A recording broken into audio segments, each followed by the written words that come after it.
Alexey Varakin is an engineer on a business trip to a place he has never been to before. His purpose is to discuss potential modifications to a particular component in a series of air conditioners that his company has been sourcing from a local factory for the past 15 years. At the entrance of the factory, there appears to be some confusion as Alexey is having difficulty locating the pass he had recently requested.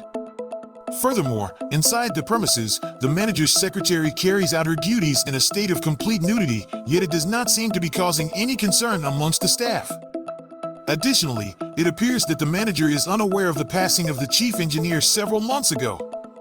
Then Alexey sits down for lunch at an oddly empty restaurant, where he is presented with a cake shaped like his own head.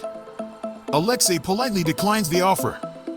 The cook who prepared the cake becomes distressed by this rejection and takes his own life. After providing witness statements to the police, Alexey is eager to depart the town without delay.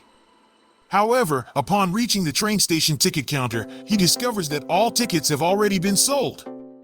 Instead of taking him to the Perabrodino railway station, the taxi cab brings Alexey to Perabrodovo, a remote town nestled in the countryside, and it turns out it has a museum of local lore.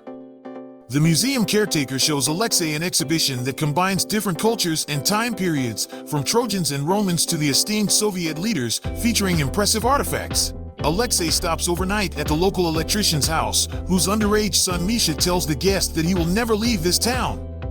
He provides the correct and complete name of Alexey, including his surname, first name, and patronymic, and also mentions the year of his passing, 2015, as well as the names of his 4 daughters, on behalf of whom a memorial will be erected on the local cemetery.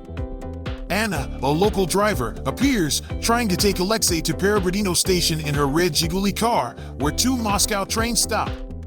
However, her passenger is intercepted by a black Volga car with police officers. The local investigator presents Alexey with indisputable evidence that the deceased cook Nikolaev was, in fact, his father.